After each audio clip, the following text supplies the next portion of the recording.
Bismillahirrahmanirrahim. Assalamualaikum warahmatullahi wabarakatuh. Seperti mana biasa pada pukul 3 hari Selasa kita bersedia untuk berbicara tentang tajuk-tajuk yang kita rasa munasabah dan sesuai untuk dibincangkan.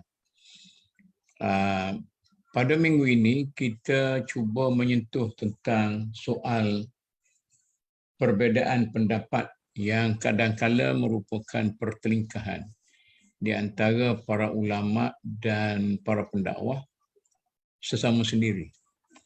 Dalam hadis Rasulullah sallallahu alaihi wasallam ada satu riwayat yang menyebut ada dua jenis manusia. Kalau dua jenis ni okey, maka umat itu okey. Kalau dua jenis ni tak okey, maka bangsa itu tak okey.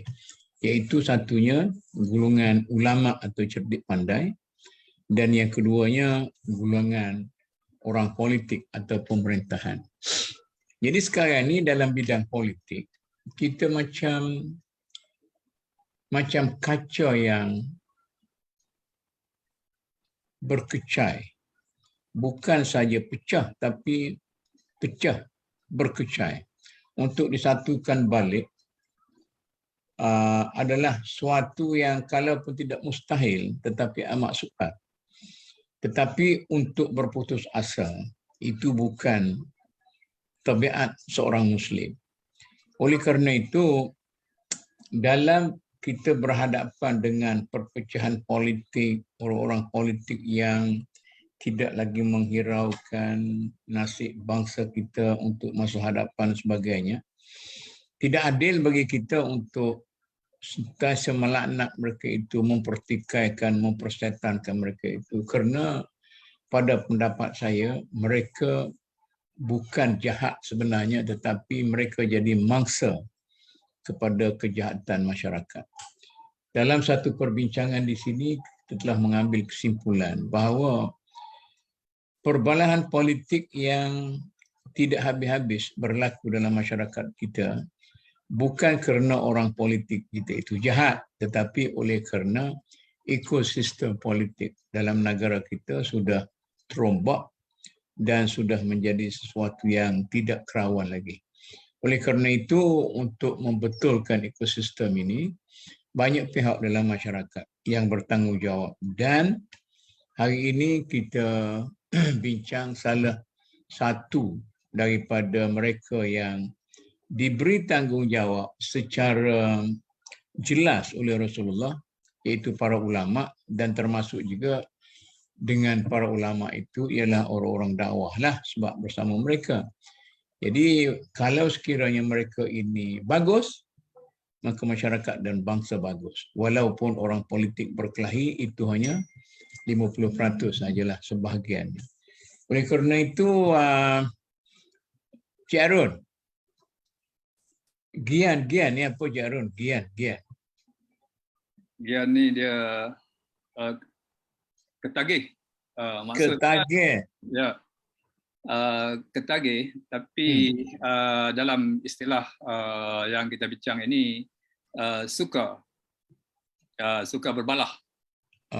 Dalam konteks suka bukan suka berbalah, tapi dalam konteks suka dalam menonjol diri bahawa pihaknya benar sama dengan hujah-hujah mereka terhadap sesuatu isu yang timbul dalam masyarakat. Maka mereka membawa pendirian, menetapkan pendirian ataupun berprinsip terhadap suatu isu itu dengan dalil-dalil dan hujah-hujah yang mereka ada dan mereka yakini. Jadi maknanya kalau tidak bertelingkah tu dia rasa tak selesa. Dalam hal-hal yang kecil pun dia dikelahi kan? Ya. Macam mana ni? Saya melihat dari sudut aspek kemanusiaan, walaupun tidak secara mutlaknya.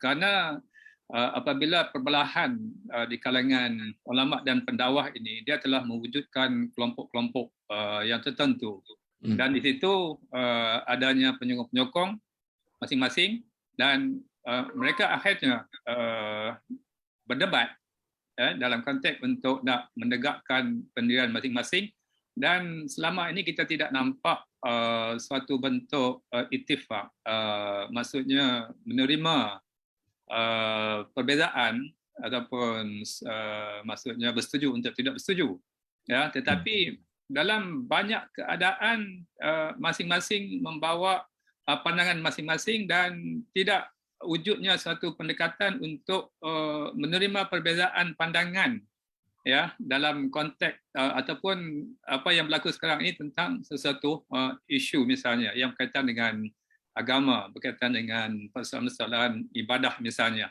Jadi ini fenomena yang nampaknya berterusan, ya, yang berlaku polemik di antara kedua-dua pihak, ya, di kalangan pendakwa ataupun di kalangan ulama itu sendiri.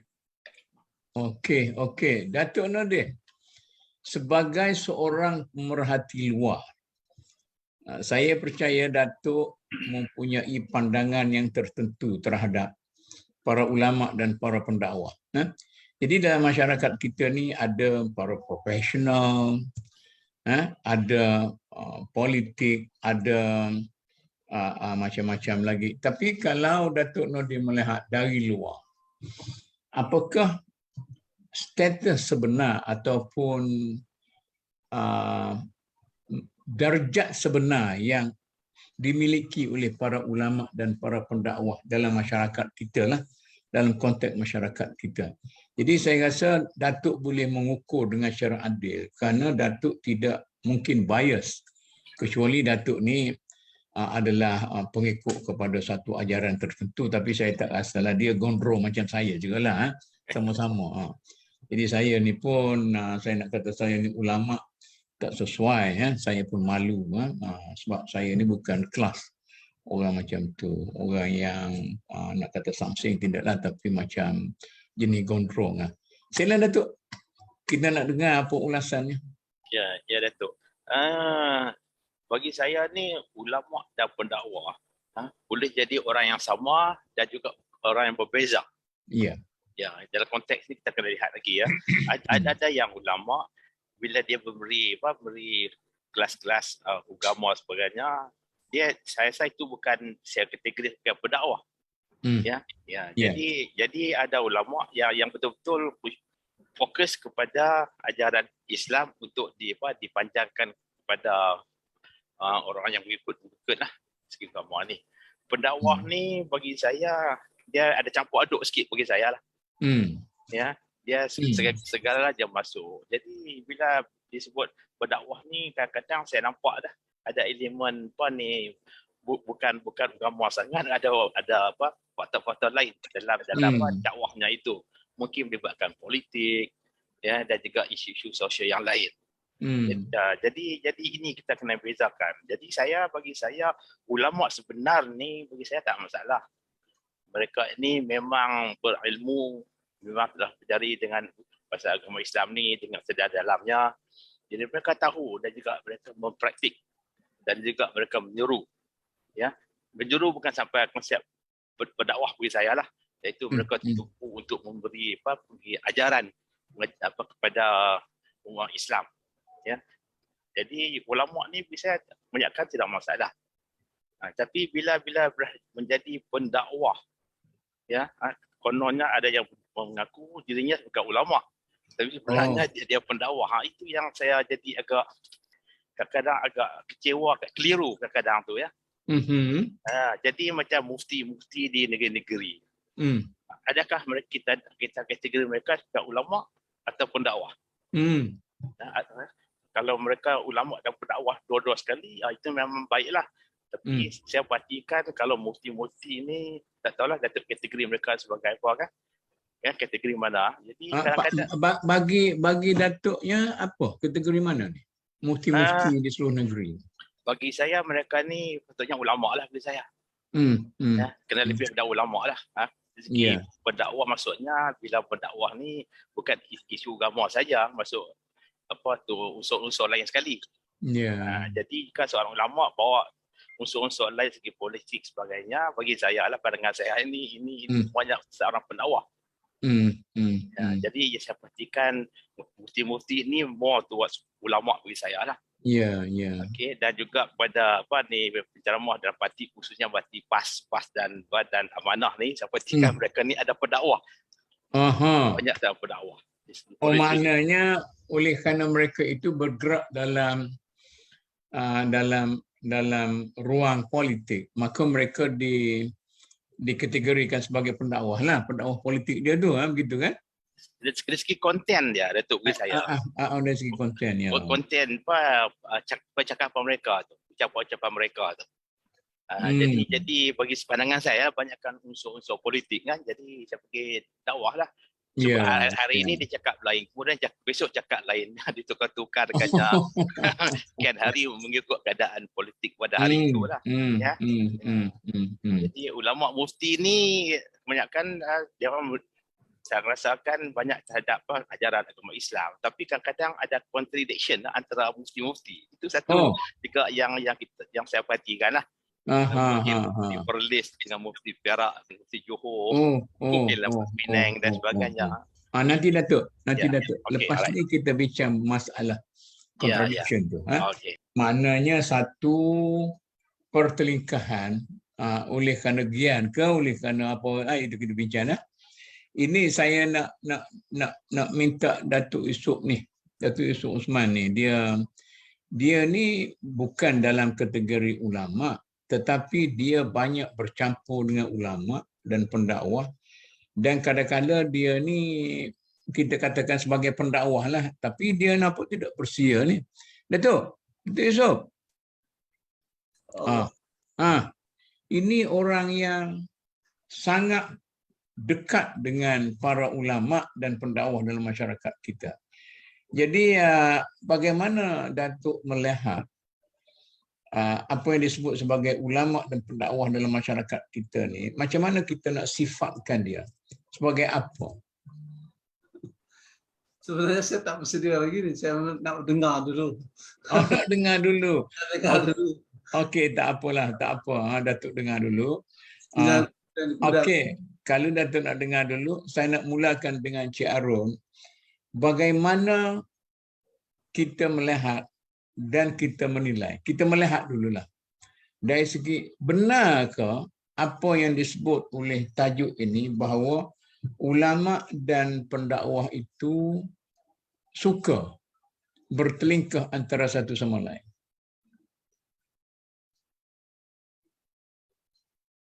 Okey, pertanyaan Datuk itu memang satu yang kita tak dapat memberi gambaran secara yang tepat.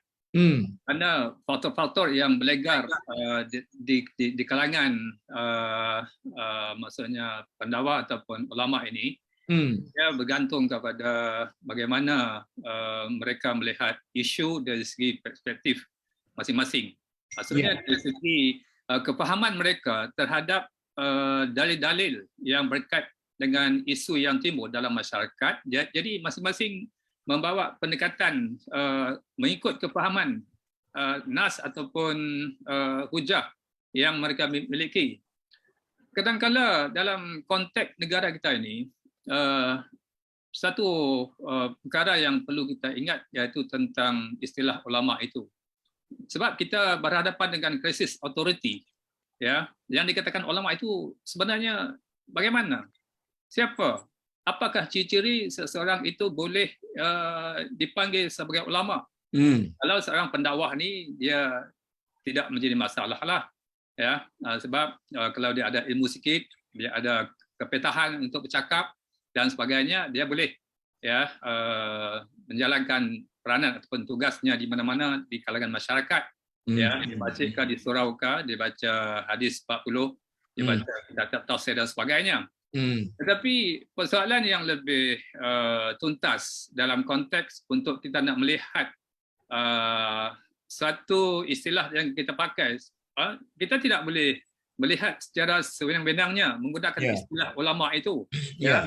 Apakah istilah ulama itu bila dia pandai bercakap, ya, dia boleh berbahasa Arab, dia pakai serban, dia pakai berjubah, dan dia boleh menampilkan dirinya di khalayak ramai, ya, dengan ceramah-ceramah atau pendapat keagamaan itu, terus kita panggil ulama. Sedangkan istilah itu tidak menepati. Sebab itu dalam konteks bahawa kita berhadapan dengan krisis authority terhadap istilah ulama ini.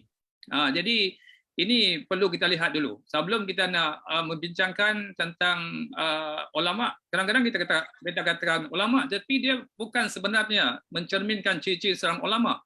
Jadi kita boleh tengok ataupun boleh baca tulisan Dr. Yusuf Qaradawi, ya, tentang bagaimana katakan dengan ciri-ciri ulama itu. Ada 6 ciri. Jadi kalau kita tidak kalau seorang yang kadang-kadang ulama itu bukan dia mengaku ulama, tetapi kadang-kadang pengikut dia itu, ya, menisbahkan dia itu sebagai ulama, ya. Jadi inilah masalah yang kita berhadapan dengan sekarang ini. Jadi kekalutan yang berlaku di kalangan masyarakat, kita tengok dalam beberapa hari ini tentang walaupun adanya seorang tokoh agama, ya, yang telah menarik balik pandangan dia tentang perpindahan roh dan sebagainya. Jadi macam mana benda itu boleh berlaku sebenarnya?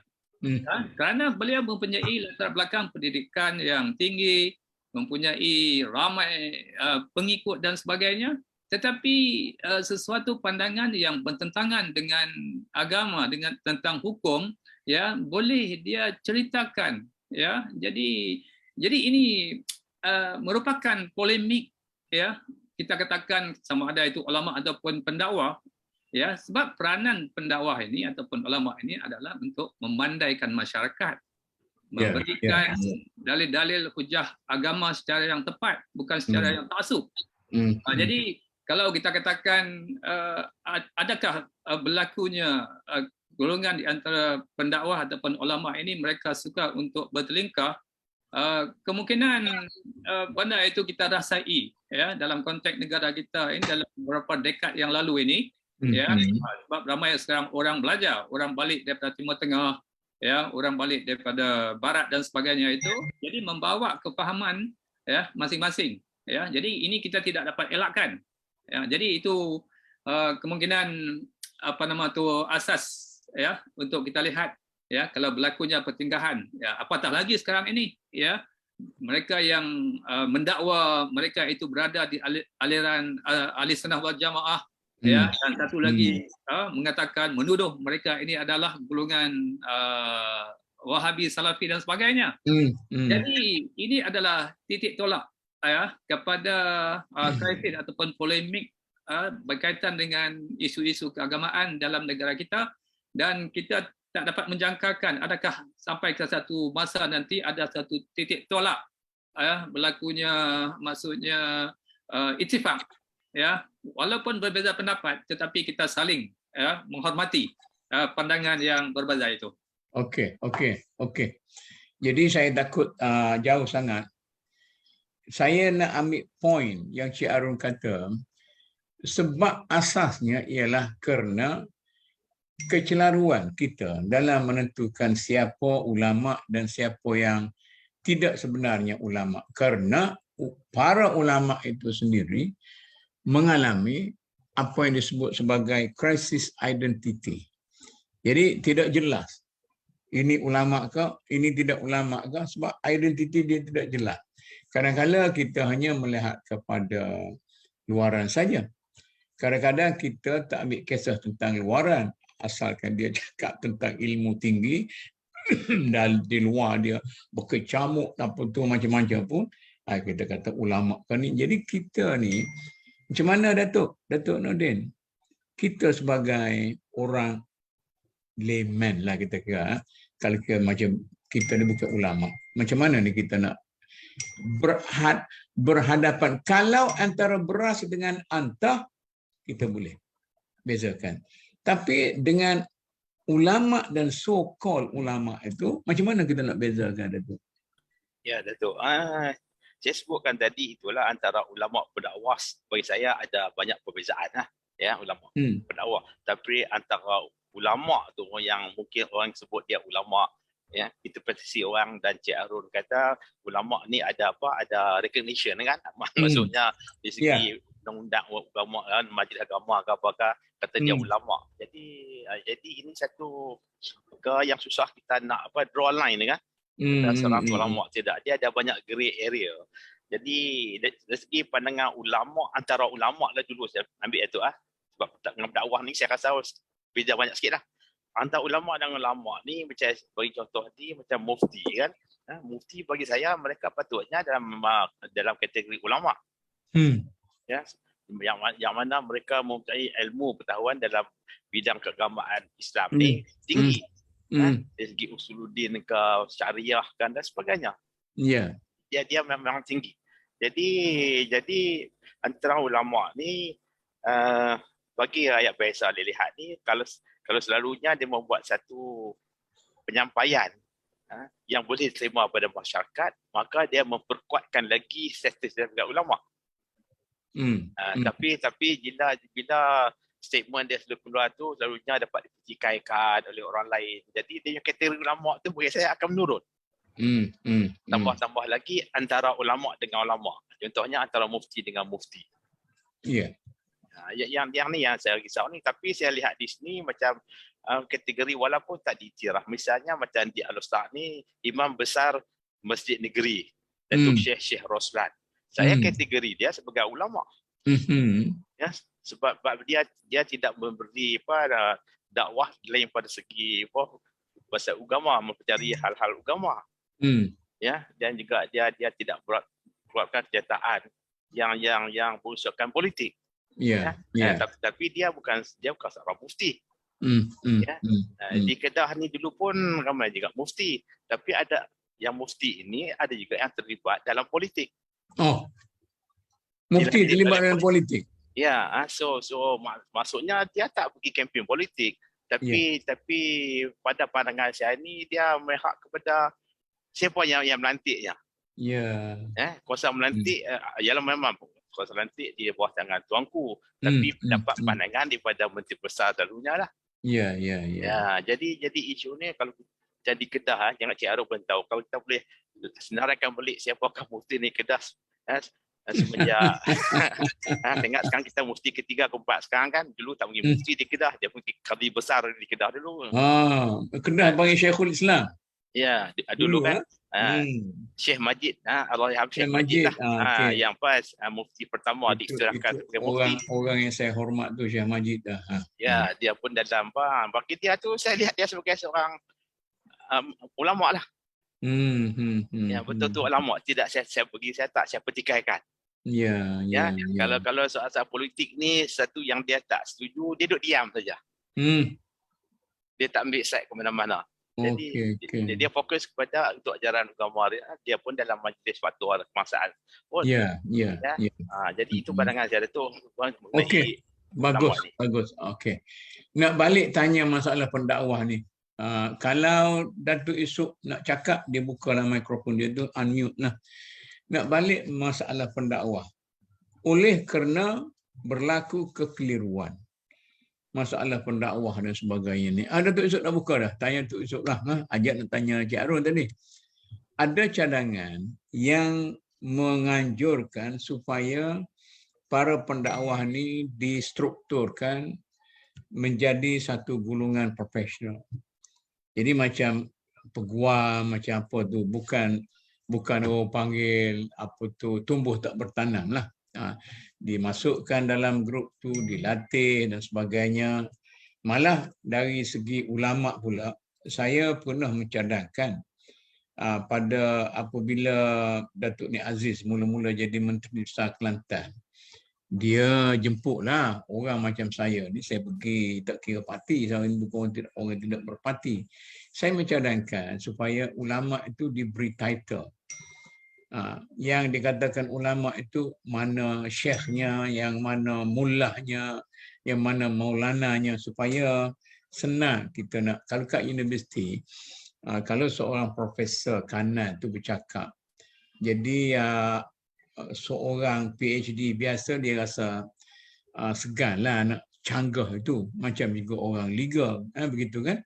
Jadi kalau di kategori begitu, macam mana Datuk esok pandangan sebelum kita pergi ke betul-betul sebab dan gelagat para ulama dan pendakwah ni suka berkelahi. Bismillahirrahmanirrahim. Assalamualaikum warahmatullahi wabarakatuh. Asalnya tu tak nak campur sangatlah, nak dengar ya. Sebab istilah ulama pendakwah ni istilah besar sebenarnya. Dan kalau pada saya lah, dan kalau duk tengok, saya punya bahagian yang menjadi minat saya adalah tentang Islamic Science, iaitu sumbangan sarjana Islam dalam sains dan teknologi kan. Ya, ya. Zaman dulu ni ahli sains itu dia bukan hanya setakat orang yang memahami tabi'i alam, tetapi dia juga ada seorang yang hebat dalam bidang dalam bidang fiqhnya dan sebagainya. Kalau kita tengok latar belakang Al-Biruni, Ibn Haytham, Al-Biruni pun latar belakangnya, dia bukan hanya sebagai seorang tiba-tiba ni jadi ahli saintis tu, dia dah memahami dah. Sebab itu saya lihat ada benda-benda yang dalam yang tak perlu dia langgar, dia tak akan langgar. So, dia tak akan preach, dia tidak akan berdakwah perkara-perkara yang di luar daripada keterbatasan. Saya beri contoh, mungkin Datuk Mahmud pun faham kan, dialog besar dalam sains ini sama ada alam ini telah sedia ada ataupun alam ini baru misalnya. Terbitkan pelbagai, bukan hanya polemik tetapi idea-idea baru sebenarnya. Yeah. Dan sehinggalah diambil oleh Newton dan sebagainya dan menghasilkan, kalau Newton itu dia terkenalnya kerana dia berjaya untuk menghasilkan satu bidang matematik namanya calculus untuk memberi nilai matematik dan boleh dianalisiskan dengan sains ini. Yeah. Tapi pokoknya saya lihat ulama dulu ini asalnya ialah mempunyai bidang yang cukup luas dan bidang asasnya itu tentang akidahnya itu memang kuat. Jadi jadi dengan demikian tak timbul bila hari ini orang cakap dengan quantum theory juga boleh menjelaskan tentang kita boleh berada di dua tempat, bagaimana masa itu boleh panjang dan pendek, tak timbul pada dia. Sebab kita tengok dalam Al-Quran sendiri pun Allah Ta'ala seolah-olah telah memberitahu kepada kita bahawa masa itu boleh jadi panjang pada setengah orang dan boleh jadi pendek pada setengah orang. Malam Lailatul Qadar bersamaan dengan 1000 bulan. Satu malam amalan itu dan sebagainya, dan ada ayat yang lain di kita sebut. Jadi dia tak timbul di situ sebab itu adalah Al-Quran dan dia tak pertikai. Hari ini kita pertikai sebab pendalaman dalamnya kita dalam ilmu akidah ini, asas ini tidak memandu kita kepada penerokan sains dan teknologi itu. Kemudian balik, jadi tak mereka mempunyai kekuatan yang kukuh bila berlaku dialog, walaupun dialognya itu kemudian kalau kita baca sikit, yang saya pun baca tak faham sangatlah, tapi sikitlah Tahfudz al-Falasifah oleh Al-Ghazali itu, kecelaruan dalam berfalsafah itu kan dia komen tentang cara berfikir ahli sains dulu, sains sebelumnya. Jadi saya melihat sebagai seorang ilmuwan ini, mereka berhati-hati di dalam menuduh seseorang tanpa satu fakta dan data yang juga diiktiraf dalam bidang itu. Nak jadi ahli sains perlu diiktiraf oleh ahli sains. Misalnya, kan, walaupun istilah sains, saya mengakui istilah sains itu adalah istilah baru, tak sampai 200 tahun. Malah istilah sains baru. Dalam Islam tak ada istilah sains. Dalam zaman Yunani tak ada istilah sains. Dalam Byzantium tak ada istilah sains. Dia hanya bahasa Latin saja. Itu bahasa Latin istilah Santia yang bermaksud systematic knowledge. Kemudian dihuraikan systematic knowledge itu mesti bersistem, mesti boleh diulang. Jadi kalau cerita Nabi Ibrahim dicampur dalam api tak terbakar, itu bukan sains. Itu bukan ahli sains berusaha untuk mencari. Kita hormatlah usaha dia untuk mencari kenapa Nabi Ibrahim tak terbakar. Tetapi itu mukjizat. Jadi awal-awal kita faham, mukjizat adalah sesuatu perkara yang tidak boleh difikir secara mantik. Awal-awal dia tahu lah. Dia tahu, yang saya sebut awal, dia tahu limitnya, dia tahu batasnya. Dan dalam masa yang sama, dia tak tertinggal, dia tak terlupa bahwa dia menjadi khalifah Allah, dilantik oleh Allah menjadi khalifahnya. Dan tugas khalifah itu ialah untuk mengurus dan mentadbir bumi. Dan kalau dia nak mengurus, sama ada urus sains dan teknologinya, urus alamnya, urus budayanya, atau urus manusianya, kita sebut dia politik, urus psikologinya, maka dia mesti memahami macam mana dia nak urus alam ini kalau dia tak faham alam. Bagaimana dia urus wang kalau dia tak faham wang. Bagaimana dia nak mengurus manusia kalau dia tak faham politik. Jadi saya ini dulu mereka menjadi ahli ulama. Mereka juga faham tentang politik. Hanya dia memikirkan bahawa percaturan politik itu memecah atau tidak memecahkan umat. Ya. Datuk, adakah ini maknanya seorang ulama itu perlu versatile? Betul. Adakah perlu yang orang kata dulu, sifat-sifat ulama dulu ensiklopedik di Ya, betul. Jadi Boleh benda itu ada kepada orang sekarang. Boleh tak saya nak beri contoh sekarang yang dalam kepala saya ni. Sekarang ini jadi contoh ada dua. Satu ialah yang tersebut roh tadi. Yang kedua ialah Bon Odori ni. Bon Odori ya, sambutan hantu roh ni kan. Sehingga ada mengatakan bahawa ini akan mendukung kepada pahaman-pahaman syirik. Memang betul, pahaman itu tak betul, memang betul. Tetapi bila saya mengkaji ini, umur saya dah 70, masa saya kecil-kecil dulu, opera Cina ni cerita dengan Bon Odori lah. Cerita bagaimana bila dia mati, rohnya naik, kemudian mak dia ini menghapi, dia mimpi, mak dia minta pertolongan daripada dia dan dia pergi jumpa Tok Sami dan Tok Sami itu kata silakan makanan sebab Tok boleh bagi makan kepada rohnya itu. Dan akhirnya saya dapat di kalangan orang Cina pun tak setuju. Bila Cina tu dah moden, dah apa semua sekarang ni, dah berfikir secara saintifik, dia pun menolak dan opera Cina tu dah tak laku pun. Walaupun orang tua saya dulu, Tok Guru, jangan pergi orang Cina tu. Tapi kalau kita pergi pun tak faham. Satu ialah dia bercakap bahasa Cina. Yang kedua, kita tak percaya.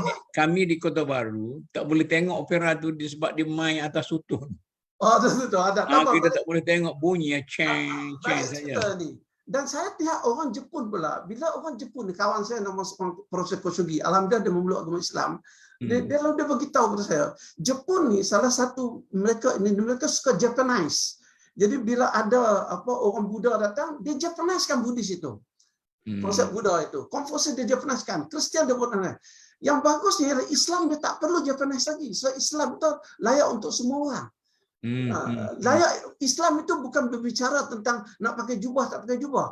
Tapi dia berbicara tentang tutup aurat. Dia tutup aurat ni, orang Jepun dah tutup aurat dah. Hanya dia pakai tali leher ya. Dia pakai style dia. Dia tengok ramah raja dia pun tak pakai baju tradisional Jepun, tapi pakai baju dia. Jadi dia kata kepada saya, orang Jepun tu. Jadi bila ajaran Buddha ini sampai kepada dia satu bangsa yang mempunyai budaya yang kuat dan dia opera dulu kan tak ada orang kepang wayang, tak ada apa, jadi opera tempatnya.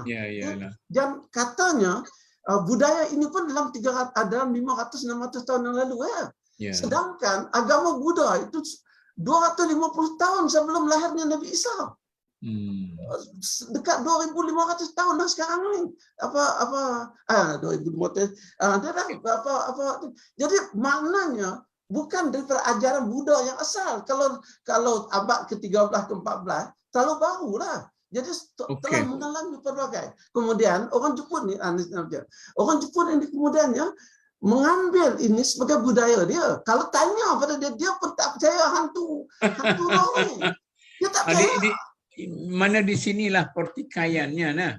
Pertikaian. Jadi tiba-tiba kalau dia jadi preacher pun, dia nak ajak saya percaya, saya pun dia tak boleh meyakini saya. Kalau kita punya kuat. Jadi pada saya kebimbangan yang kita bimbang orang terkeluar agama apa semua, ketimbang yang tak ada logiknya. Cuma kita bincang secara intelektual.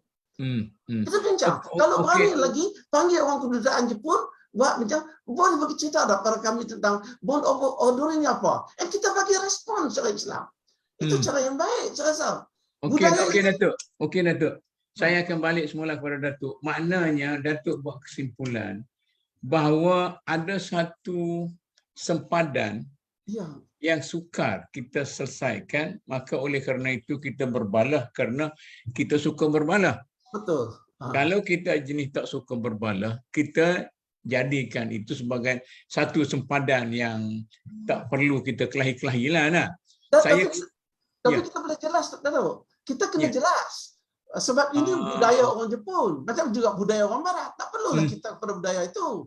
Dan kalau dia nak percaya pun, saya rasa dia sendiri pun tak percaya. Tapi dia ambil benda itu jadi budaya dia. Tapi oleh kerana ada unsur-unsur memuja roh, maka itu yang batilnya. Jadi kita tidak digalak bersama-sama, memang tak boleh pun. Kita bersama-sama untuk sama dengan tadi percaya kepada roh itu bila dah mati pergi. Jelaslah Al-Quran. Jadi ini juga kena dibincang secara baik. Baru tak bergaduh. Dan kebimbangan saya, the preacher itu tak equip dirinya dengan ilmu, dan yang ilmuwan ini tidak equip dengan suasana semasa yang kita hadapi. Isu semasa ini. Yang kedua, tadi yang Datuk Nordin kata tadi, yang apa tu Cik Arun kata tadi, kerana krisis identiti, berkecelaruan, betul lah macam Datuk kata tu, maknanya mempunyai ilmu-ilmu yang kurang semasa. Ini saya kesian ke Tan Sri Syekh Ghazali, dia tunggu tadi lagi. Saya nak suruh dia bagi ulasan sikit kan, kita punya senior macam mana pandangan dia. Seorang ulama, seorang pendakwah, seorang senior. Tan Sri, cuba bagi ulasan sikit. Kita pun keliru macam mana ni. Sentiasa saja berlaku perbalahan antara para ulama dan pendakwah kita dalam hampir setiap isu. Oh, Tan Sri. Okey, sementara Tan Sri bersiap sedia, Cik Arun, boleh sambung idea Cik Arun dulu. Krisis identiti, iaitu idea yang disepakati antara Cik Arun dengan Datuk Nordin. Macam mana? Okey, masalah yang kita berhadapan sekarang ini iaitu tentang bagaimana kita nak melihat keutamaan yang seharusnya difokuskan oleh ulama dan juga pendakwah. Apakah sebenarnya permasalahan umat Islam ini? Ya, iaitu tentang kejahilan, ya, longgarnya fahaman terhadap agama, tentang masalah kemiskinan, perpecahan dan sebagainya. Tetapi polemik yang berlaku ini hanya kepada perkara-perkara cabang ataupun perkara furuk. Jadi inilah yang menyebabkan kita melihat bahawa dalam konteks mengapa ulama ataupun pendakwah ini berterusan, ya, berterlingkah, kerana kemungkinan yang pertamanya hilang fokus kepada permasalahan yang dihadapi oleh umat. Ya, jadi perkara-perkara cabang yang kita besarkan, ya, tetapi kita lupa perkara-perkara asas utama yang sedang mana pandangan Cik Arun, ya, kalau mereka itu fokus pada perkara pokok, tak jadi kelahi macam begitu. Ada juga perbezaan pandangan. Dia tetap wujud, tetapi maksudnya saling menghormati perbezaan, itu yang kita nak. Ya, bukan berterusan setiap isu itu berterusan pertenggahan atau polemik itu berpanjangan sehingga tidak sampai satu titik tolak bahawa kita saling menghormati, ya, saling menjalinkan hubungan di antara ilmuwan ini, di antara pendakwah ini, tetapi masing-masing cuba untuk mencipta satu gap, satu jurang yang mereka itu puak ini sebelah sana dan yang sebelah sini. Jadi dia menggambarkan satu keadaan di mana wujudnya jurang sehingga membawa kepada bentuk-bentuk yang berbeza pandangan oleh kelompok ini dan juga wujudnya kelompok yang saling bertentangan. Jadi kalau kita dapat membina suatu rasa, maksudnya ittifaq ataupun persetujuan, ya, di atas perbezaan itu, atas saling menghormati, maka dia tidak menjadi masalah. Cuma apabila ini berlaku, kita lupa kepada soal-soal pokok, ya, permasalahan yang dihadapi oleh umat Islam, ya, tentang kejahilan, tentang kemiskinan, ya, longgarnya fahaman dan sebagainya. Sebab itu apabila ini kita tidak fokus, bila datang isu bon orderi dan sebagainya, kita takut orang akan jadi syirik apabila pergi melihat festival itu. Jadi saya setuju dengan apa yang Prof Yusuf katakan tadi itu. Kita perlu untuk nak melihat dari segi satu perspektif yang di luar ya daripada apa yang kita fahami, ya. Perlu kepada bagaimana wacana perbahasan, ya. Jangan kita takut bahawa dengan adanya festival-festival buat udara itu akan membawa manusia ataupun umat Islam ni syirik, lalu kita menggunakan aktiviti agama, ya, untuk menghalang, ya, menutup peluang-peluang ataupun lubang-lubang dalam bentuk wacana ataupun perbahasan bagi meningkatkan kesedaran dan kefahaman umat terhadap isu yang berlaku. Ya. Nanti Datuk Nordin, Cik Arun kata para ulama ni sengaja membina jurang antara sama sendiri untuk menunjukkan bahawa aku yang lebih hebat daripada mereka. Sengaja membina jurang itu ataupun mencipta jurang antara sesama antara satu sama lain supaya boleh memperkukuhkan ego masing-masing. Macam mana ni? Ya, Datuk. Bagi saya, kalau dia tu seorang ulama bagi saya, dia tak ada perbezaan bagi saya. Dia tak ada penjangkahan bagi saya lah kalau saya tak pegang sebagai ulama. Tapi bila jadi pendakwah, ya, itu kerap kali berlaku penjangkahan. Yang jadi masalah ni pendakwah lah. Pandangan saya, Datuk. Saya betul. Di awal saya kategori itu, ulama ni memang saya hormat. Dia tahu pasal agama. Dia tak berkempen, kan? Dia tak berdakwah, kan? Tapi dia beri ceramah agama. Jadi dia beri pendapat. Jadi saya nak pecahkan dua ulama pendakwah bagi saya orang sama. Datuk. Masa saya kecil-kecil dulu, kalau di negeri Kelantan lah, mufti tidak dibenarkan pergi bersyarat. Tidak dibenarkan mengeluar kenyataan umum. Kenyataan dia tu bersifat resmi. Zaman dulu lah. Ya. Tapi sekarang ni? Ya, sekarang ni pun kalau ulama itu, kalau seorang mufti itu saya anggap sebagai ulama. Jadi saya percaya apa kata-katanya sebab dia pun dah belajar begitu banyak ilmu-ilmu. Halo?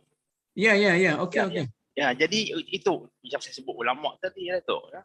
Jadi ulama ni dia akan berbicara agama, dia tidak akan buat benda kontroversi. Ya.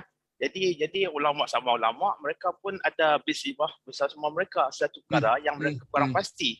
Jadi bagi saya pendakwah ni yang Cik Arun sebut tu yang berlaku kerap kali lah antara pendakwah ni. Maknanya adakah Datuk berpendapat bahawa berlakunya perbalahan yang simpang siur ini ialah kerana ulama itu pergi cari jadi pendakwah begitu kan? Ya. Jadi dia turunkan kategori dia daripada ulama pandangan saya tu sebagai seorang penceramah, seorang pendakwah. Jadi satu benda yang kontroversi. Jadi saya menghormati ulama. Ya.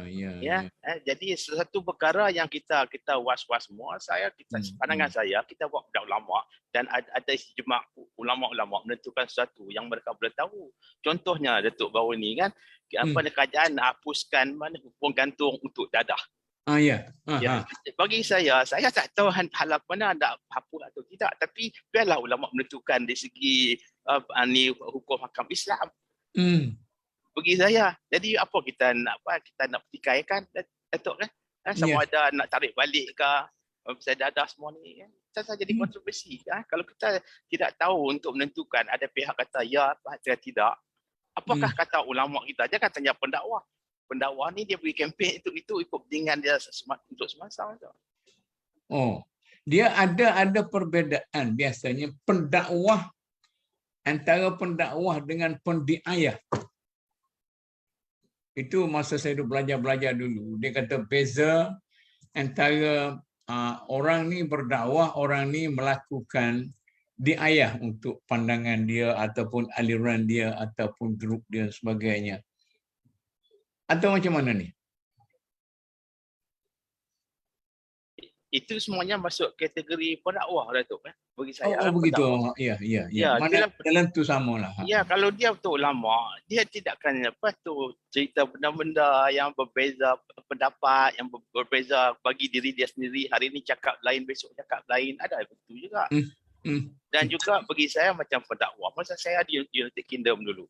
Bila pergi di masjid macam East London Mosque tu.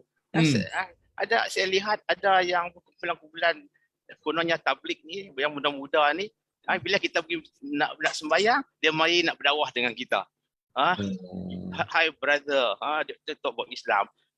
Saya kata kamu ni muda lagi, saya lebih tua. Kamu tak perlu dakwah saya. Kalau kamu nak dakwah, kamu berbetulkan diri kamu sendiri. Kamu pun susah minta sedekah sana di sini, kamu dah berdakwah. Kamu pakai jubah serban pun saya tengok bukan begitu bersih pun. Jadi ini persepsi saya terhadap pendakwah yang saya lihat begitu. Yang ramai pendakwah seperti itu.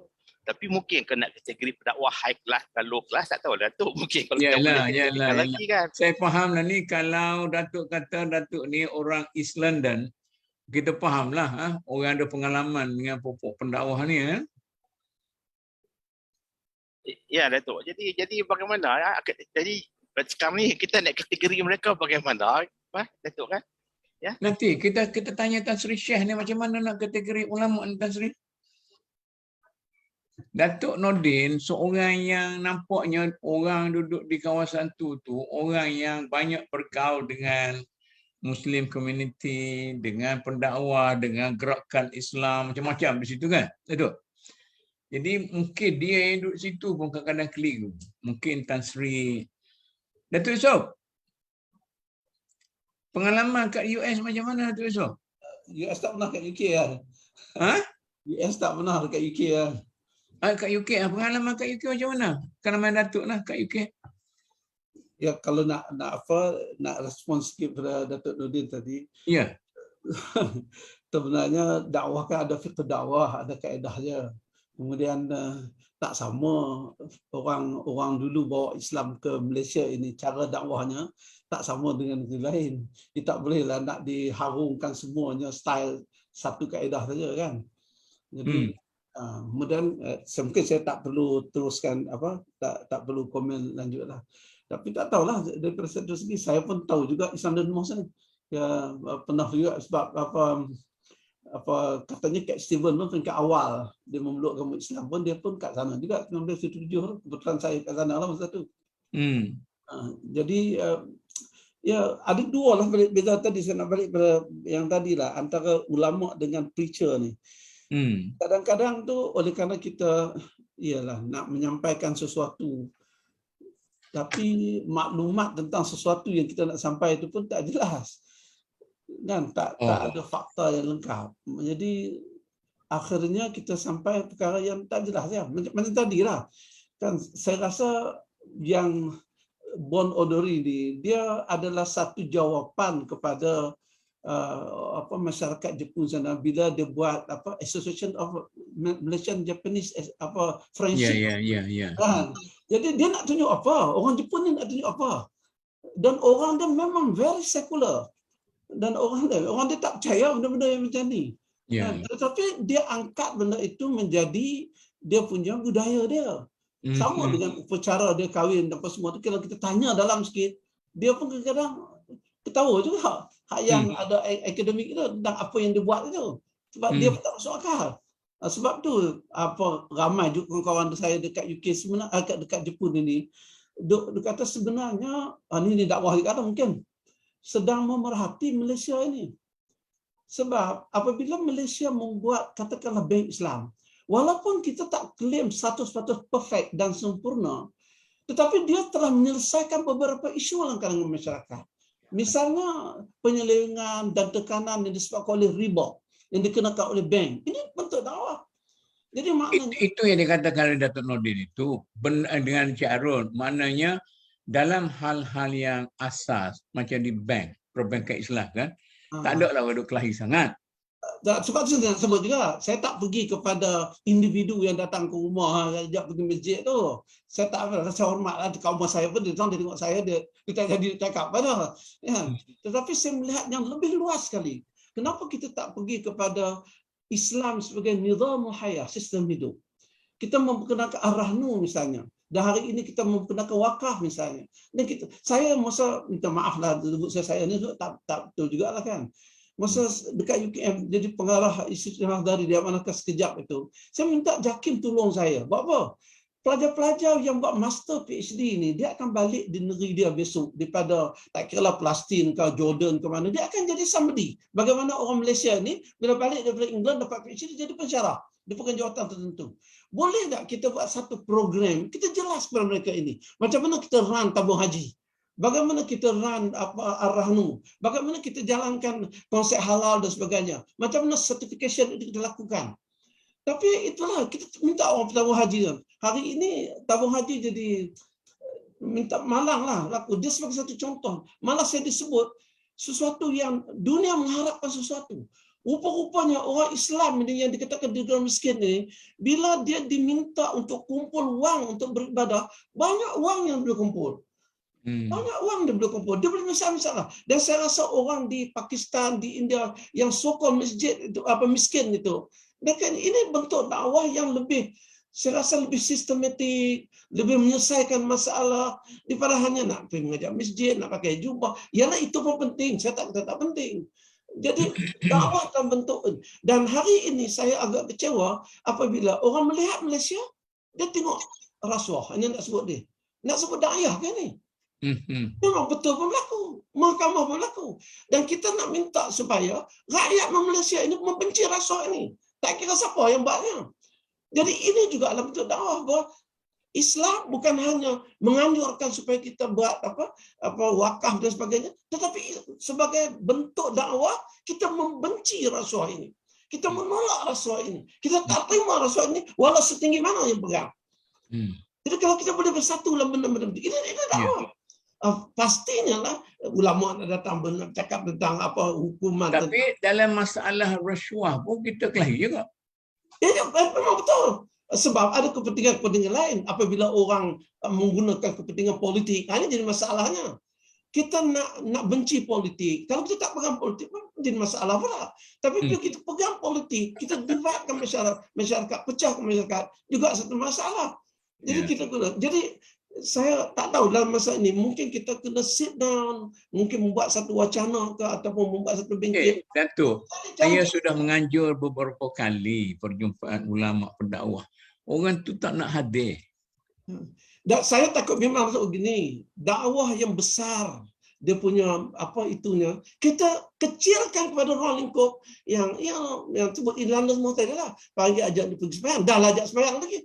Di London itu banyak macam mazhab ada.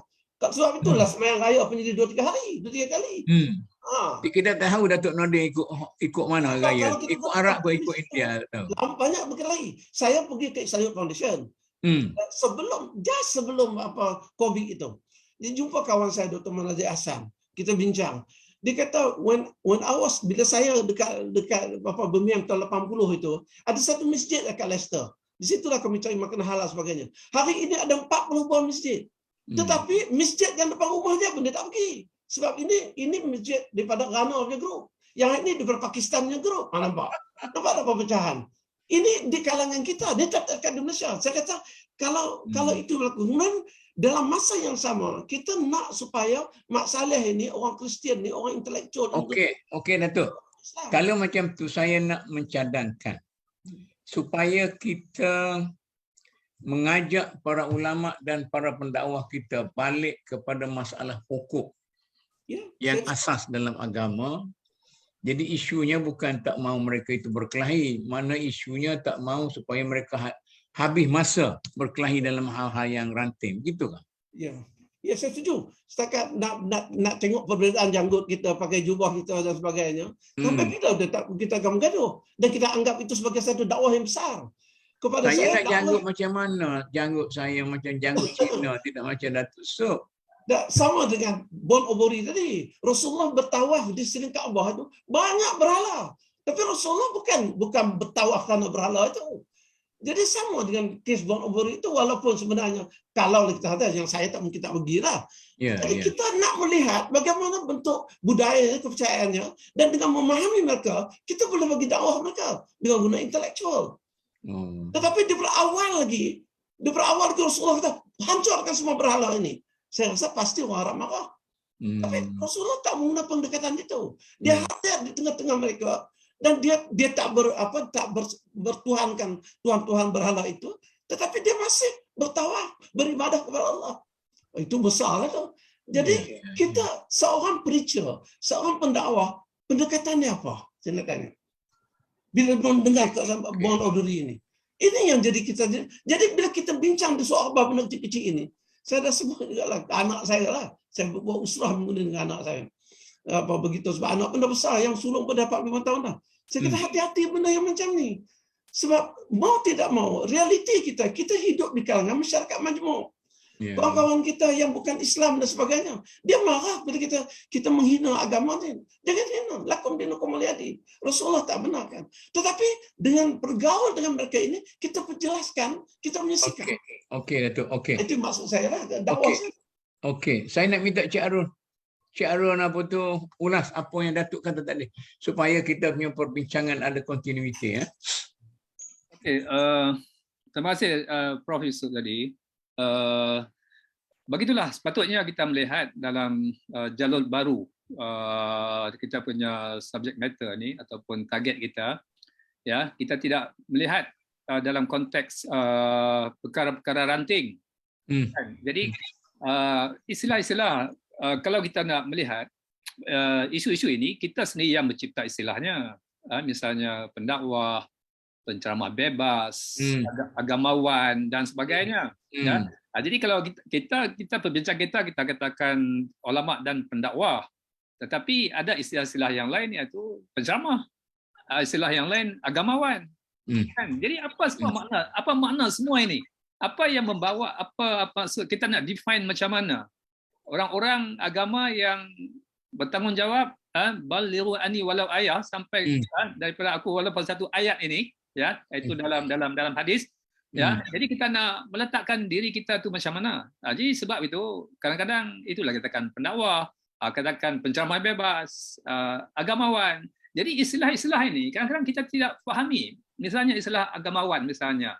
Apakah kita nak kembali istilah agamawan ini kepada seperti mana padri-padri dalam zaman kegelapan dulu, ya, mereka orang yang maksudnya memonopoli soal-soal agama. Jadi istilah agamawan ini pun barangkali ada masalah, tetapi kita secara sewenang-wenangnya menggunakan, kan? Jadi apa yang Prof Yusuf katakan tadi itu memang betul, ya, bahawa kita perlu melihat sama ada golongan ulama ataupun penceramah ataupun dakwah supaya kita nak melihat satu jalur baru, ya, untuk nak sampai kepada target.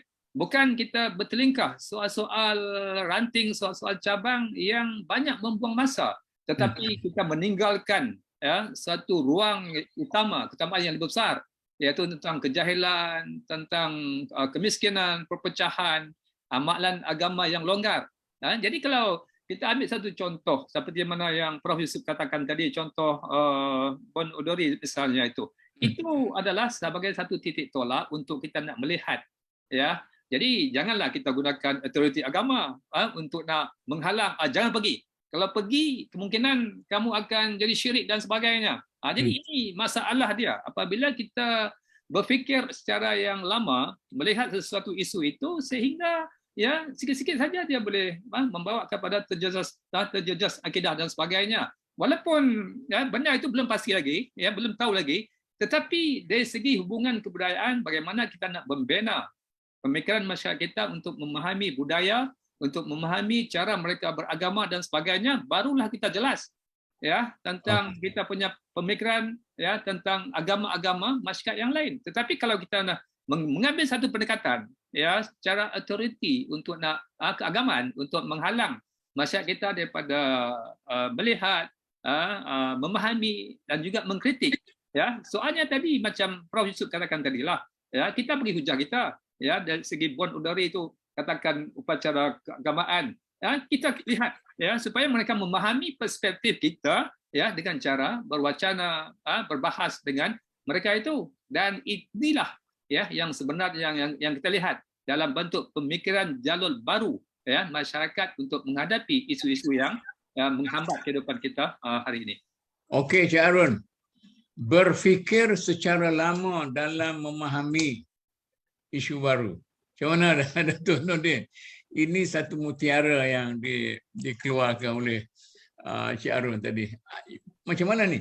Kata dia, salah satu daripada sebab berlakunya benda-benda yang kecamuk macam ni, kerana kita berfikir secara lama dalam memahami isu-isu baru. Ini macam mana ni Datuk Nordin? Cuba jelaskan lagi sikit. Ya, apa fikiran lama tu saya pun tak pasti dari segi apa kehidupan kan, segi agama kan ni kan. Agama lah tu berfikir secara lama. Jadi tradisionalis dalam menilai apa yang benda yang semasa. Ya, saya lihat di konteks macam ni tu, dari segi konteks fardu ain dan fardu kifayah.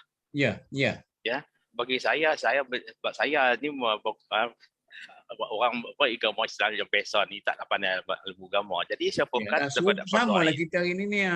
Ya, tadi siapa yang lebih pandai lagi mungkin depa nak debarkan kepada untuk fardu kifayah. Jadi dari konsep fardu kifayah ni saya takut jadi apa elemen pendakwah ni.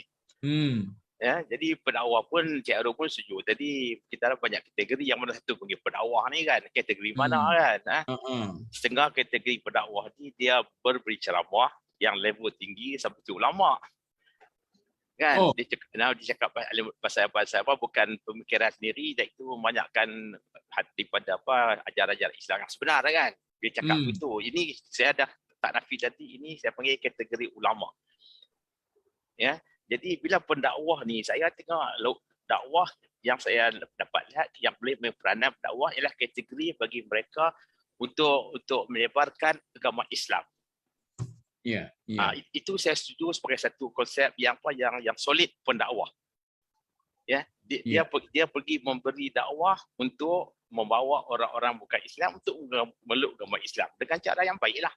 Maknanya Datuk kata antara sebab berlakunya perbalahan ini kerana kita pergi berdakwah dalam hal-hal yang kita tidak ada kelayakan dalam bidang itu, begitu?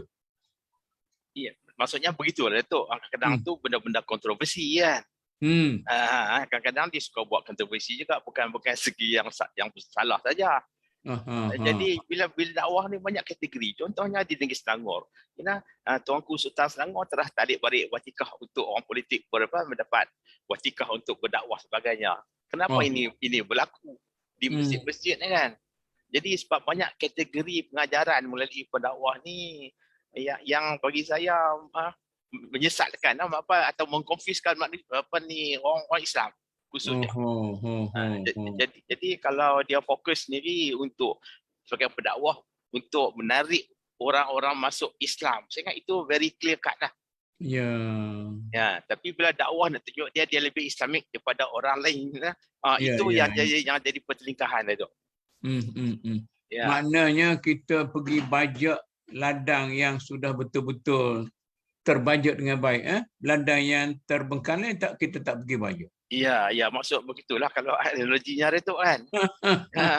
Jadi bila bagian bertelingkah kita tengok antara ulama dengan ulama, atau pendakwah dengan pendakwah, dan antara ulama dan pendakwah. Dia banyak relationship dari sini tu kan. Jadi Cik Arun sebut tadi betul lah, sebab kita sebut pendakwah ni kategori mana. Jadi kalau kita tak set line tu, maksudnya kita cakap berbeza lah. Itu ulama, kecelaruan. Ya, ulama saya kita tak celaru ulama ni. Segi siapa ulama tu. Banyak orang boleh terima konsep tu lah. Kata dia seorang ulama. Majoriti kita akan setuju. Pendakwah ni dia banyak berbeza. Pendakwah di Malaysia, pendakwah di Thai, pendakwah di United Kingdom. Yang kumpulan tabligh daripada Pakistan dan sebagainya. Itu yang jadi kebanyakan pertelingkahan berlaku lah. Dan kadang membuat orang Islam sendiri pun rasa muak tu. Seolah-olah dia lebih pandai lagi daripada kita kan. Padahal diri dia sendiri pun tak ke mana pun. Ini kita faham lah tu. Maknanya kalau kita melihat dalam keadaan adanya ulama dan adanya pendakwah, apabila mereka itu melebarkan ilmu mereka dan mereka melihat kepada lebih melihat kepada hal-hal ranting berbanding dengan hal-hal asas dan pokok, maka mereka bertelingkah antara satu sama lain. Jadi orang panggil berebut kawasan. Mungkinlah sebab itulah ada ulama yang menggali gap antara satu sama lain itu. Siapakah yang ada peranan dan kewajipan untuk mencegah daripada berlakunya perbelahan seperti ini? Takkanlah kita nak biarkan begitu saja berkembang mengikut dia nak jadi apa nak jadi. Sebenarnya siapa dia yang mempunyai tanggungjawab melihat dan menyelesaikan masalah perbelahan dan tahu ulama dan pendakwah ni? Siapa dia nak mula ni?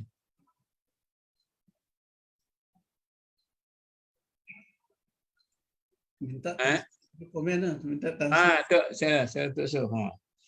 minta Kita hanya boleh cakap sininya. Jadi peranan saya di sini hanya cuba mengemukakan kepada masyarakat, kepada kerajaan, kepada pendakwah sendiri, pada ulama sendiri.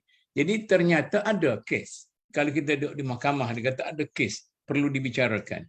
Jadi soalnya sekarang ni, bila kita nak membicarakan kes ini, sebenarnya kita nak panggil siapa cuba menerangkan, menyelesaikan masalah. Tanggungjawab siapa? Kerajaan ke? Badan-badan NGO ke, ataupun orang perseorangan, tokoh-tokoh? Macam mana ni?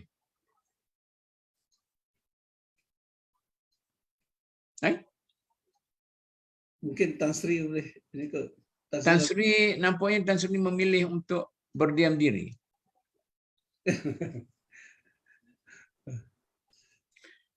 Okey, saya nak tanya, sejauh mana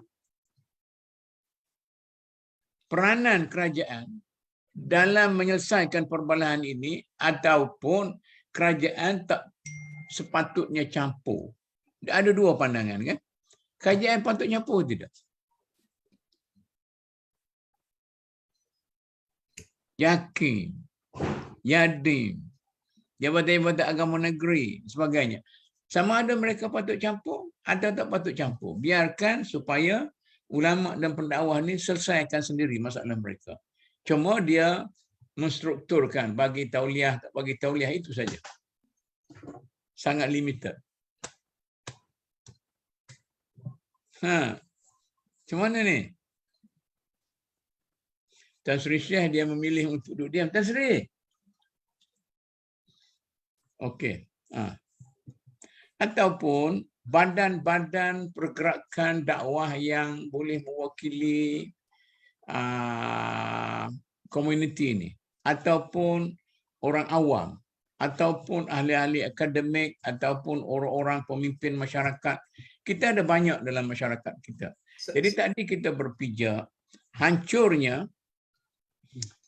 ekosistem politik kerana terabainya tugas-tugas yang ada dalam masyarakat. Nah, orang orang pihak yang aktivis masyarakat tidak memberi perhatian yang wajar bagaimana sepatutnya politik itu berjalan dengan baik.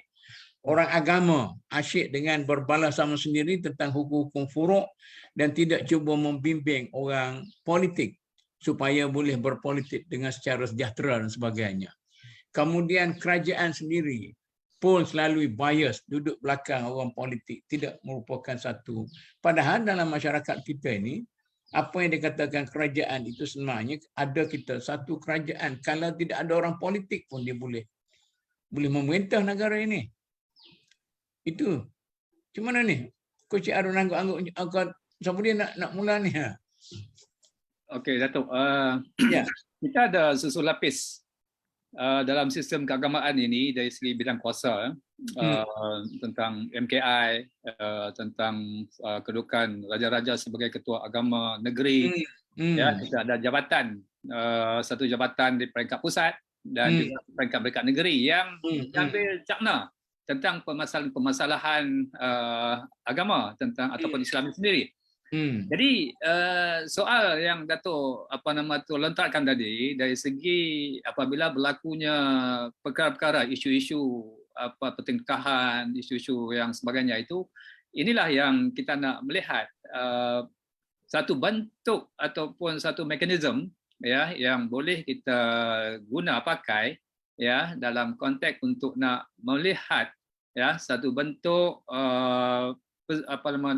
persetujuan ataupun tidak wujudnya lagi ya soal remeh-temeh pertengkaran di antara pendakwah ataupun golongan-golongan Cik yang Arun, saya nak pick satu yang Cik Arun kata tadi. MKI, Majlis apa tu Kebangsaan Islam, dia punya bentuk struktur sudah berubah. Belum ni dipengerusikan oleh Perdana Menteri. Sekarang ni dipengerusikan oleh salah seorang tuanku. Dan sekarang ni Tuanku Selangor yang memegang itu, dan saya pun tak berapa sedar siapa dia timbalan tuanku di sini. Maknanya, adakah kita mengharapkan supaya MKI melaksanakan peranannya dengan kuasa-kuasa yang ada pada tuanku, dan tuanku Selangor boleh minta lagi sokongan daripada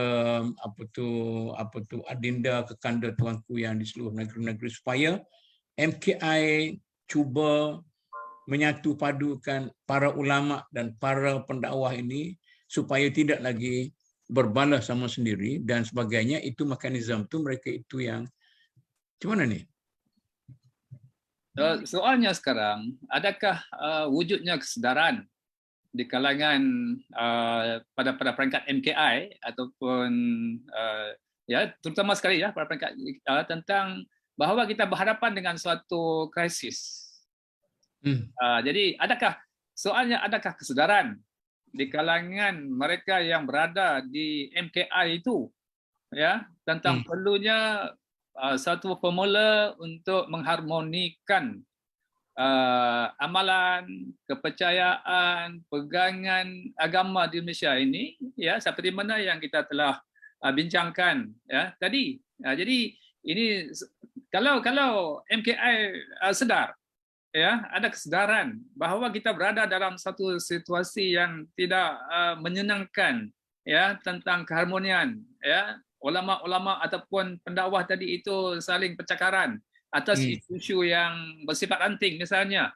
Bagaimanakah formula ya yang seharusnya mereka gunakan untuk nak mendamai ya mengurangkan pertengkaran ataupun pergeseran ya dalam bentuk isu-isu keagamaan ini. Nah, jadi okey Cik Arun sekarang ni bagus juga kita cuba santai sekarang ya. Macam ni Cik Arun. Saya bagikan badan tertinggi MKI, dia memegang polisi dan kuasa. Kemudian mekanismenya duduk pada badan-badan kerajaan seperti JAKIM. Jadi MKI tidak ada jentera, cuma dia ada kuasa dan inisiatif. Kemudian perlu dilaksanakan oleh badan seperti JAKIM, iaitu mekanisme di sini. Saya rasa dari segi menyedarkan masyarakat, ini tanggungjawab Cik Arun, Datuk Nordin dan saya, Datuk Yusof dan Tan Sri Syekh ni. Maknanya kalau tidak ada kesedaran, itu kelemahan orang macam kita. Kita perlu menyedarkan MKI, perlu menyedarkan JAKIM, perlu menyedarkan Yadim dan sebagainya tentang kemelut sebenar yang ada di hadapan kita. Itu pun memerlukan satu kebijaksanaan. Jadi kalau kita kurang bijak, mungkin kalau kita ni keras sangat, macam perangai saya ni kan, orang menjauhkan diri juga, orang tak nak dengar, dia kata mengarut dia ni. Mau cakap keras-keras, buat apa? Macam mana tu esok nak ulas ni? Saya rasa Cik Arun tu dah ada track yang betul bila dia ulas macam tu. Saya rasa ada dua level.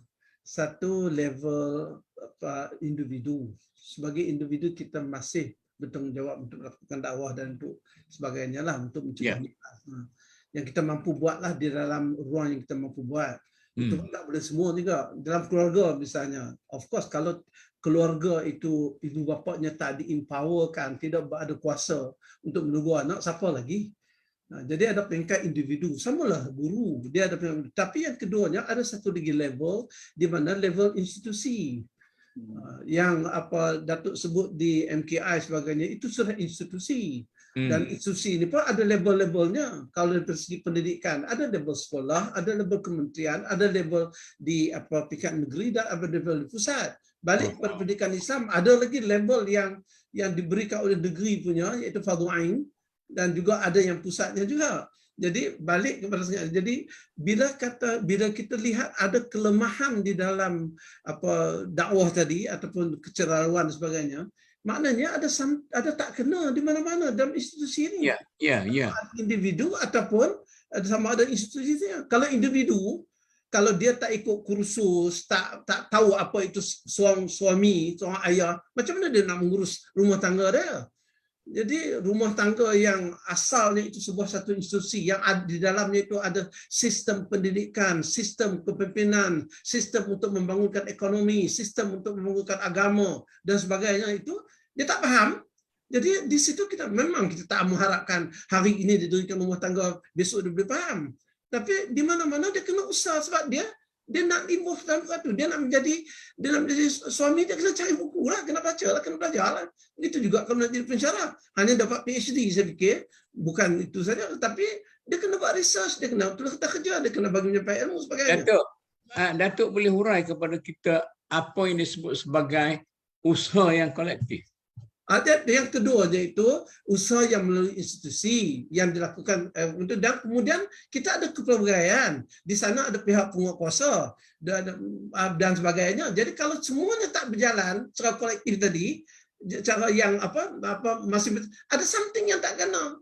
Di Islam kita ini makan seumpama satu bangunan yang setiap satunya berfungsi. Jadi setiap dia begitulah kan, akhirnya terbinalah sebuah rumah itu. Tapi bila rumah itu, bila bangunan itu, bila negara itu ada something wrong dengan mana kita tak dapat dakwah nak mengajak kebaikan tak boleh dan sebagainya, something wrong dengan apa institusi yang ada. Nak membuat keputusan pun susah. Dan apatah lagi dalam hal tertentu, kalau yang diwar-warkan, diwacanakan ataupun yang dikedepankan untuk memimpin kita, mereka yang tak layak, kalau kabut kita nanti. Macam mana ini? Orang yang tak layak untuk memimpin, yang mempunyai latar belakang yang tak elok, yang kalau kita ada institusi, kita sudah jadi memimpin kita. Apa akan berlaku? Maka di sana perlu ada penguatkuasaan. Di sana ada peraturan yang kita kata KPI dan sebagainya. Tapi ada setengah orang masih melanggar walaupun ada KPI. Pada saya KPI itu satu yang bagus. Dalam Islam ada KPI. Nak menjadi orang Islam, dia mesti buat ini. Sepatutnya ada KPI. Itu KPI lah. Jadi bila disebut bahawa kegagalan ini berlaku, maka kegagalan ini berlaku sama ada di peringkat individunya tak berfungsi ataupun di peringkat organisasinya tak berfungsi. Sebab itu saya rasa semua kena lihat balik. Political parties ini kena lihat balik. Apa matlamatnya? Apakah matlamatnya nak memerintah saja? Nak memerintah untuk apa? Kita kena tanya untuk apa? Sedangkan kita tanya Datuk Nadir. Ya, sebab dalam dunia ini sekarang ni sedang shift ni daripada Amerika ke China, apa yang berlaku, bagaimana China menyelesaikan masalah kemiskinan di negara dia, dan di Amerika sekarang kemiskinan makin meningkat. Takkan dah baca. Dan apakah Amerika berjaya? Kemudian dia menghabiskan wang yang berbilion untuk tenteranya, satu pun tak masuk dia. China tak buat macam tu misalnya.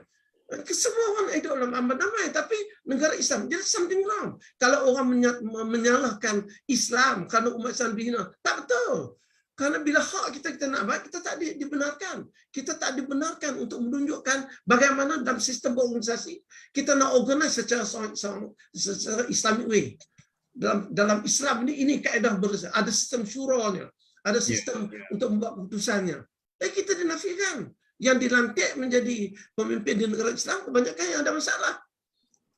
Lepas itu kita nanti Datuk Nadir, Datuk Yusof kata salah satu sebabnya jadi macam ni, kita pergi ke dalam lagi, ialah kerana institusi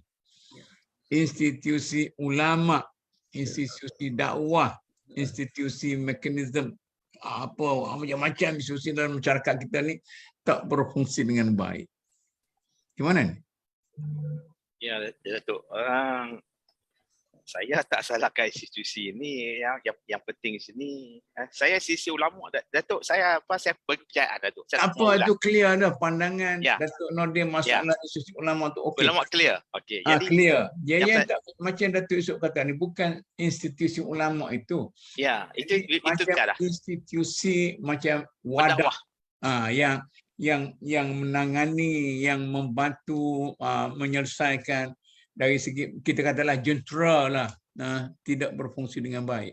Contohnya ayam lah, harga ayam tak boleh kawal. Adalah organisasi yang tak menjalankan tugas. Contohnya, paling jelas. Kita salahkan ayam naik harga. Tapi kita tak pernah tanya, macam mana harga ayam jadi macam tu? Kenapa organisasi dia jadi macam tu? Kenapa deliverynya macam tu? Dan kalau semakian kita tak mau selesaikan, takkan selesai masalah ayam ni.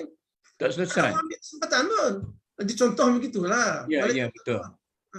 Jadi kita ni pun jentera tu lah, jentera yang menangan tu. Jentera tu. Ulama sedikit okey, Datuk Yusof kata. Ya Datuk, dari segi institusi pendakwah ni kan, ya banyaklah institusi, tapi isu yang saya lihat ni di segi pendakwah dan orang yang yang mengerti ceramah dakwah ni. Jadi kalau ada pendakwah, ada orang yang mengikut, jadi benda tu akan terus hidup. Jadi adakah kita pada hari ini orang yang pendakwah ini memberi satu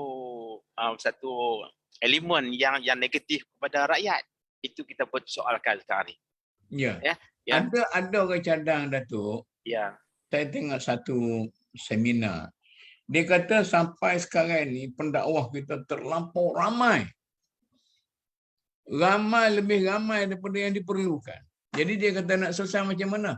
Bila dah ramai, dia simpang siur macam trafik dalam negara kita lah. Berapa juta kereta ada, jadi simpang siur. Dia kata caranya kita selesaikan, dia kata kita jadikan para pendakwah ini sebagai satu grup profesional. Jadi kita minta supaya mereka itu berlesen. Orang yang tidak ada lesen tidak boleh berdakwah. Yang mereka berlesen itu pula, mereka itu mesti didedahkan dengan berbagai-bagai latihan disiplinnya apa semua sekali dan dikontrol dengan berbagai-bagai peraturan dan aturan dan peraturan dalam masyarakat kita. Jadi ini pun kita kelahi juga. Macam mana ni pandangan Datuk Nordin? Setuju tak setuju macam ni? Saya ingat kita tak perlu berlesenkan mereka, Datuk. Dakwah ni, saya tak cara begitu. Saya percaya dari segi konsep ni ada pengikut tak? Ada orang nak dengar dakwah dia tak? Jadi pada pendakwah, tak ada orang nak dengar dakwah tu. Jadi tak ada bisnes lah maksudnya. Ya.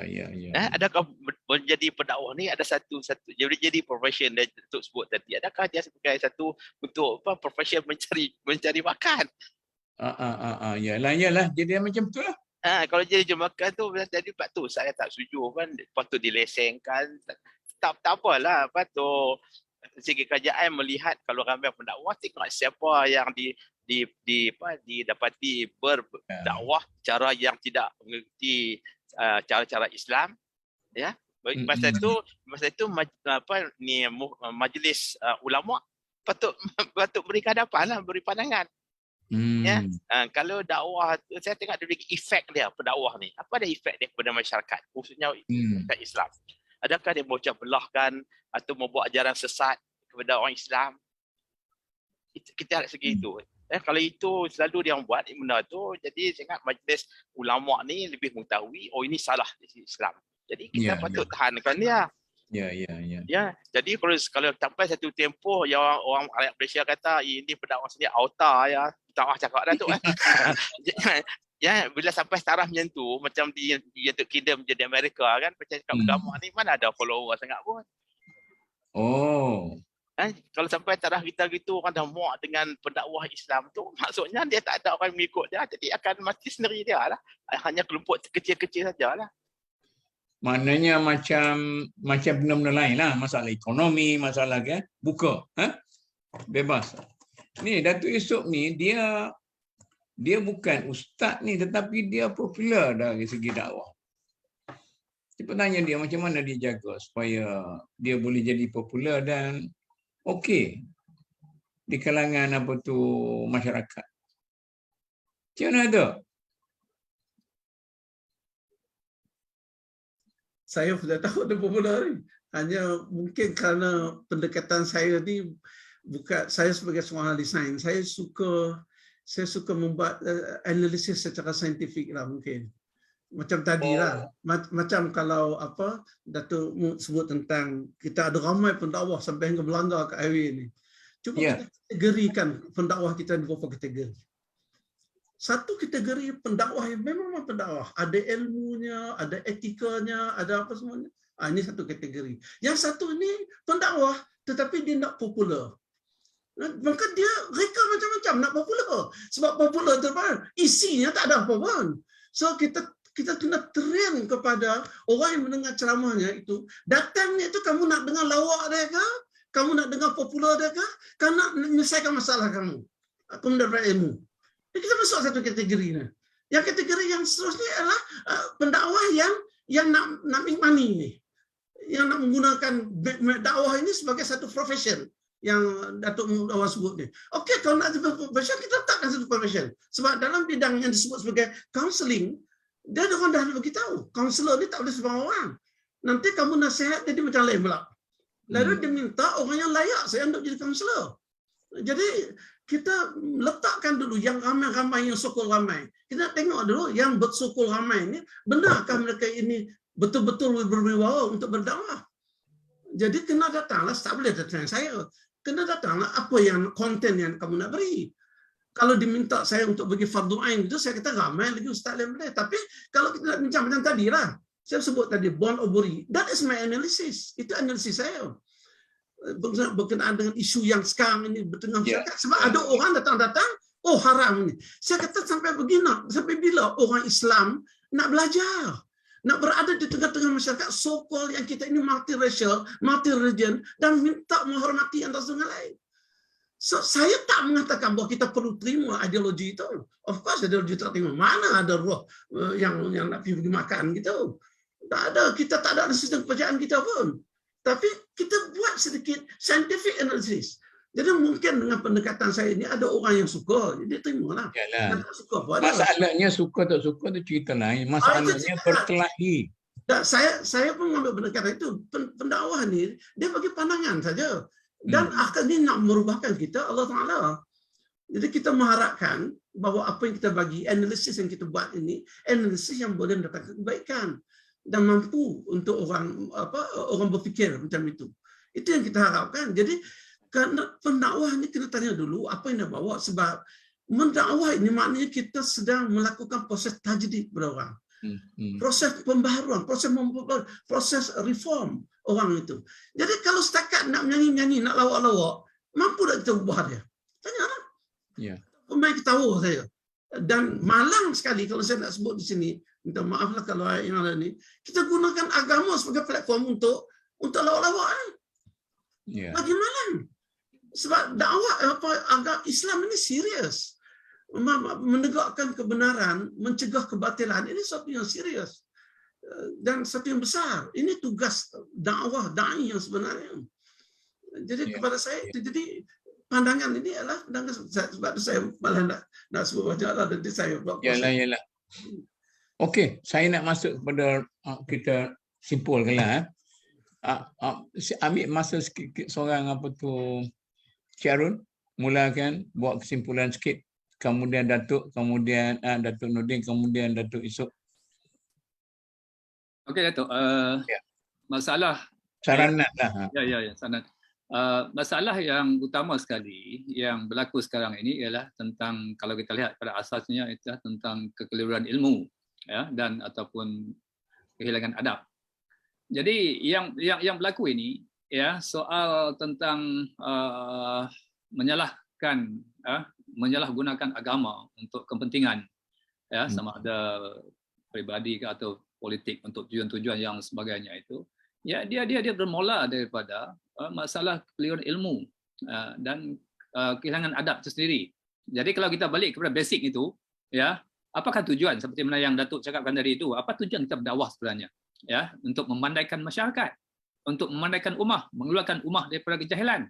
Ya, bukan menggunakan pentas ceramah ataupun itu sebagai satu bentuk pentas penglipur lara, ya, ada lawak-lawak dan sebagainya. Kemungkinan itu ada perlu untuk sebagai satu selang-seli, tetapi apabila mesejnya tidak sampai, ya, mesejnya tidak sampai, bermakna kata masa masyarakat, ya, rugilah, ya, dia tidak mendapat apa-apa input ataupun pengajaran ibrah daripada kuliah yang dihadiri itu.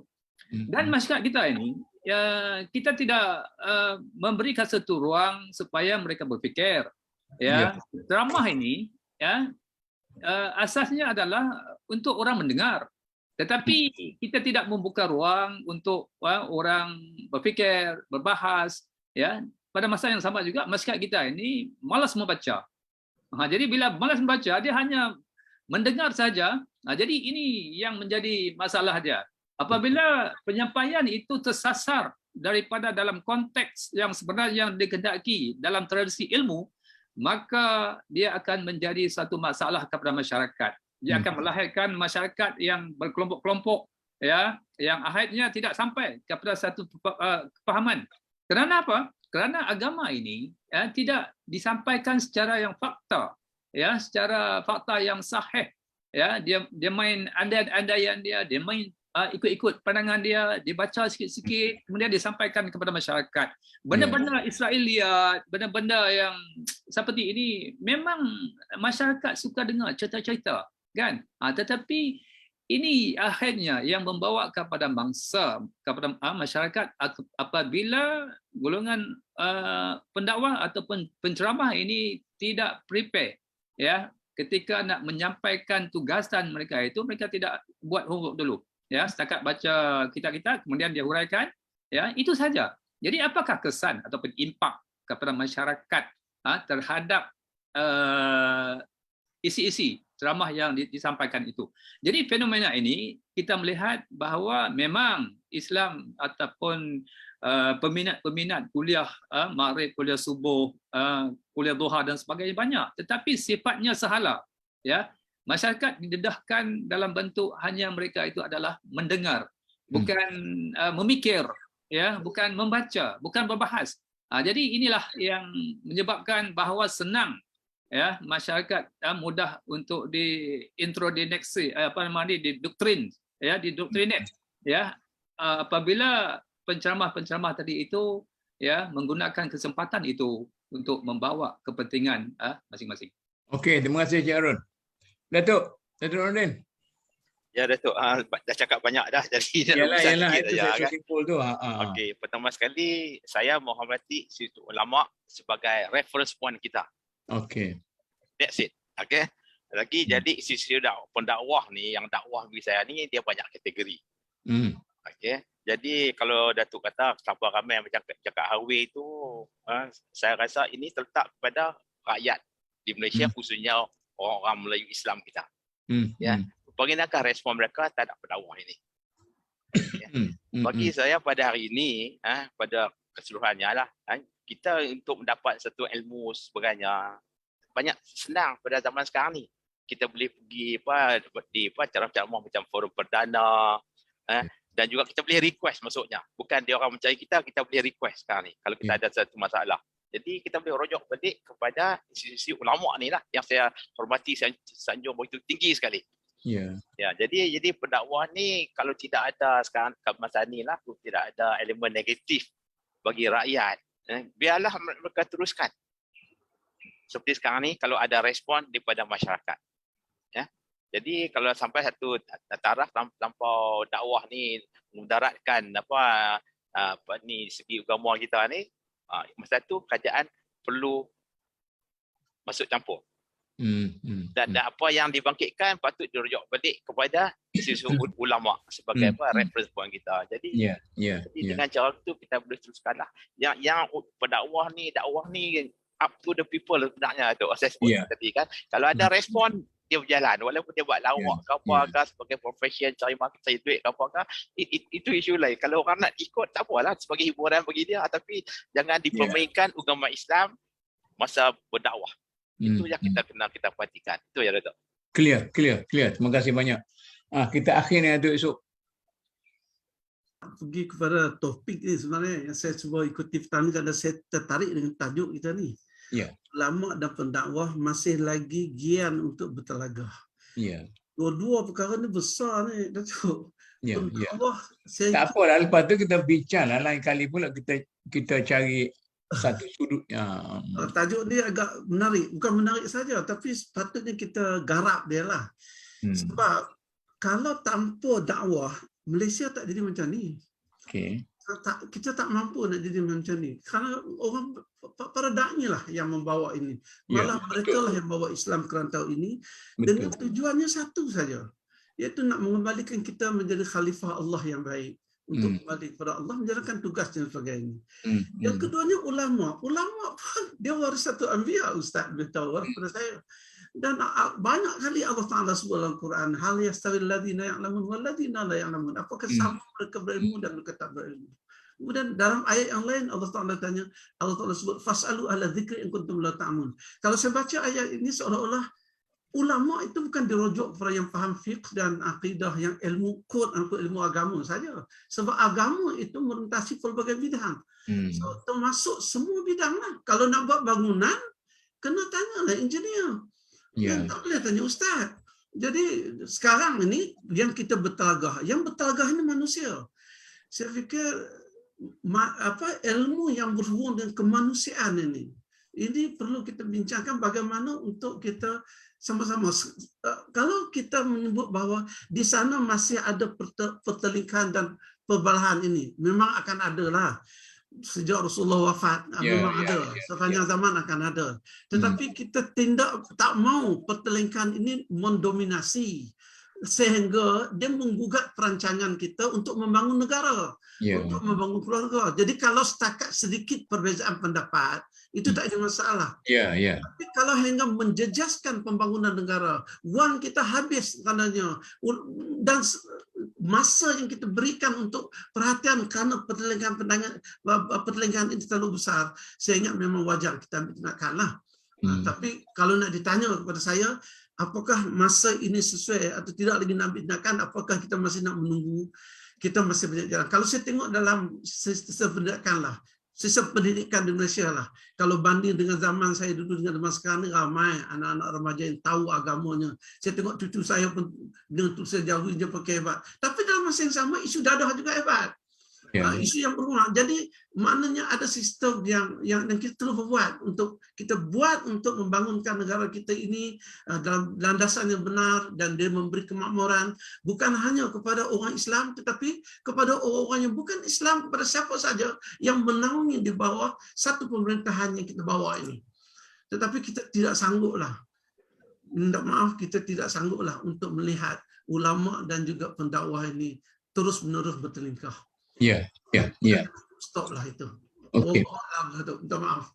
Okey, terima kasih Datuk. Saya berpuas hati dengan perbincangan ini. Sebenarnya yang tajuk ini timbul ialah apabila kita bincang baru ni panjang perbincangan kita tentang perbalahan politik dalam masyarakat kita, maka satu daripada kesimpulan yang kita ambil, sepatutnya para ulama dan para pendakwah perlu mengambil inisiatif menyelesaikan perbalahan orang-orang politik, kerana orang politik itu menjadi mangsa kepada ekosistem politik yang tidak betul dalam masyarakat kita, dan patutnya dibetulkan oleh orang-orang sektor lain dalam masyarakat, dan sepatutnya dikepalai oleh para ulama dan pendakwah. Tetapi persoalannya, bagaimana para ulama dan pendakwah nak menjadi orang di depan dalam gerakan ini, sedangkan mereka sendiri masih gian untuk berbalah dan berkelahi sama sendiri. Dengan itu saya mengambil kesempatan mengucapkan banyak terima kasih kepada para panel kita yang bersungguh-sungguh memberi keterangan kepada masyarakat pendengar, dan insya-Allah pada minggu depan kita sekali lagi kita akan berjumpa dengan tajuk yang lain, dan insya-Allah kita akan berbincang dengan sesungguh seperti ini, dan saya haraplah kita-kita yang ada di hadapan ini datanglah lagi supaya kita boleh membantu masyarakat menyelesaikan masalah mereka itu. Sekali lagi saya ucap terima kasih. dan saya akhiri dengan wabillahi taufik. Wassalamualaikum warahmatullahi wabarakatuh.